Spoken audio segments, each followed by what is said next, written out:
تخيل إن الهرم الأكبر ما كانش مجرد مقبرة لفرعون، لكنه كان حصن عسكري بيخبي جواه سر أخطر من أي حاجة عرفها التاريخ.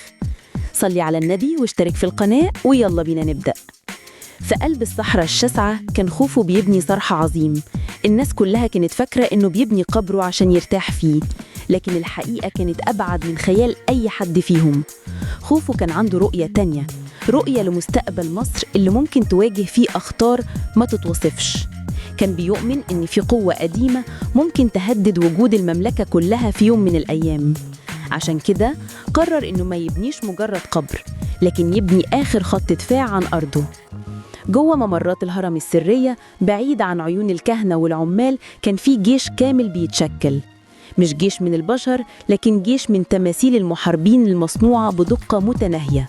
كل تمثال كان منحوت عشان يمثل أقوى جنود مصر، وكل واحد فيهم كان بيحمل سلاحه وبيستعد. خوفو استدعى أعظم سحرة المملكة وطلب منهم يحطوا في التماثيل دي تعويذة قديمة، تعويذة قادرة تبث فيهم الحياة لما مصر تكون في أشد لحظات ضعفها.